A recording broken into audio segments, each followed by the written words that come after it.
Olá, eu sou a professora Gabriela e você está aqui para uma aula de arte pelo Sistema de Ensino Uniavan. Hoje vamos falar um pouco sobre arte moderna. Bom, observe essa imagem. Aqui na página 4, você consegue perceber quais são os objetos representados nessa imagem? Consegue ver o contorno das figuras? Ou até mesmo perceber que tipo de textura elas apresentam? Vamos falar sobre o primeiro movimento de arte moderna, o impressionismo. Aqui na página 5 vamos conhecer um pouco mais sobre ele. Para entender o impressionismo, vamos falar primeiro da invenção da fotografia. Quando Daguerre cria o protótipo da máquina fotográfica, acontecem 3 reações diferentes na comunidade de pintores. A primeira reação é o ódio à fotografia e a repulsa dos pintores a essa nova linguagem da arte. Isso porque muitos artistas acreditavam que a pintura naturalista estava morta a partir daquele momento. Vlaminck disse: "Odiamos tudo que tem a ver com a fotografia." Isso porque eles achavam que os pintores de paisagem e de retrato seriam descartados e trocados pela máquina fotográfica. A segunda reação foi uma reação de apoio.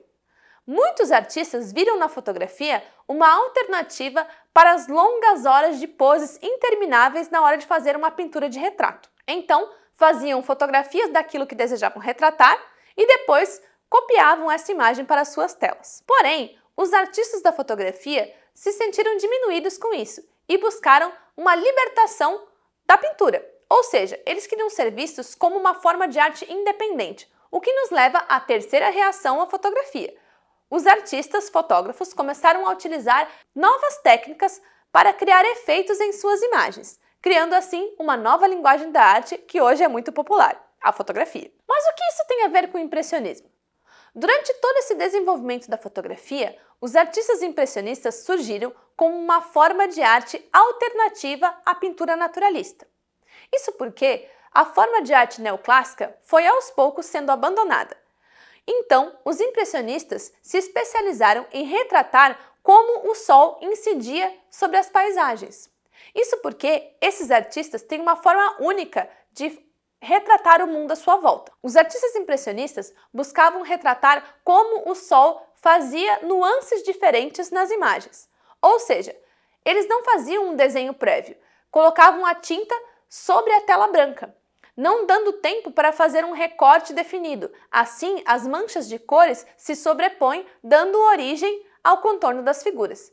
Por isso, essas obras trazem uma textura diferenciada. Essas características fazem parte do impressionismo: a ausência de contorno, o contraste de cores, as pinceladas rápidas e, é claro, o efeito do sol sobre as paisagens.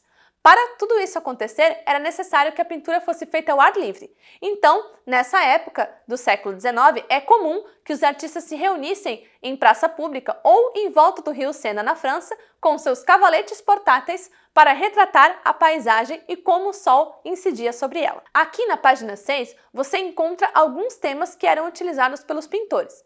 Muitos deles, como Claude Monet, que foi o maior pintor impressionista, trazia as cenas de paisagens. Muitos de seus quadros trazem o jardim de sua própria casa. Aqui, na página 7, você encontra alguns desses exemplos. Essas obras foram chamadas de miníforas de Monet.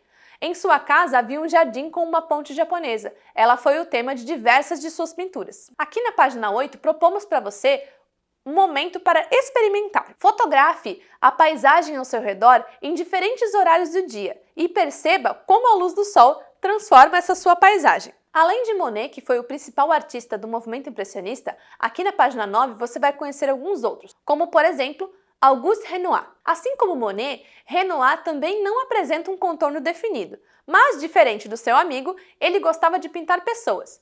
Então é comum que os seus retratos, como esse, tragam imagens da técnica do impressionismo, porém retratando pessoas e o dia a dia de Paris. Outro artista que ficou famoso nesse movimento foi Edgar Degas. Aqui, na página 10, você consegue perceber a sua técnica distinta.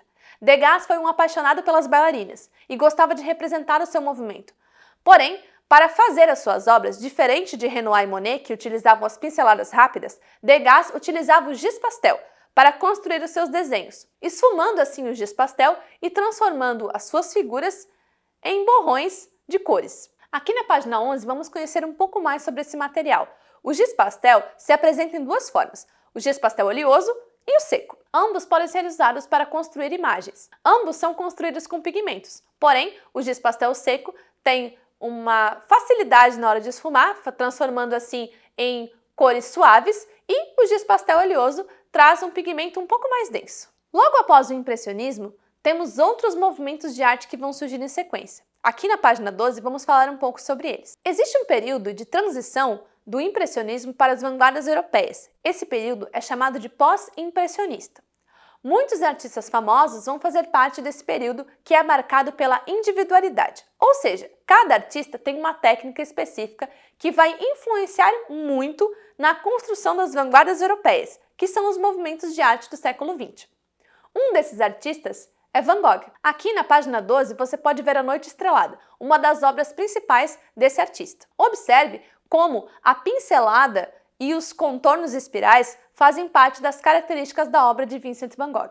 Aqui, na página 13, temos uma outra obra com o nome de Noite Estrelada. Só que essa não é de Van Gogh, essa é de Edvard Munch. Observe aqui, quem você acha que foi o artista que inspirou e quem foi o artista que foi inspirado? Você reconhece as características diferentes de cada artista nas obras? E ainda, existe uma relação entre os dois trabalhos? Isso porque o artista Van Gogh foi a inspiração para Edvard Munch construir as obras do expressionismo, um dos movimentos de arte da vanguarda europeia que visava expressar os seus sentimentos através das pinturas. Na página 24, vamos conhecer mais um movimento de arte europeia, o Fauvismo. Henri Matisse criou esse movimento de arte e quando fez a sua exposição pela primeira vez, um crítico de arte chamado Lamartine fez uma crítica muito dura aos quadros.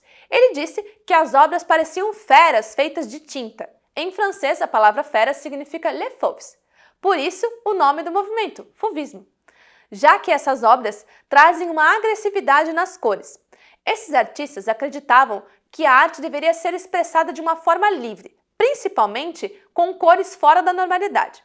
Então, é comum que encontremos cores contrastantes e também campos de cores extensos pela obra. Nesse movimento, as cores são usadas puras e principalmente fora da normalidade. Aqui na página 16, você encontra uma paisagem fauvista. Observando bem, podemos perceber o contraste de cores, principalmente das cores que fogem ao mundo naturalista, como por exemplo, as árvores azuis em contraste com o campo amarelo. Agora que você já entendeu um pouco mais sobre o fauvismo, na página 16, vamos fazer uma experiência.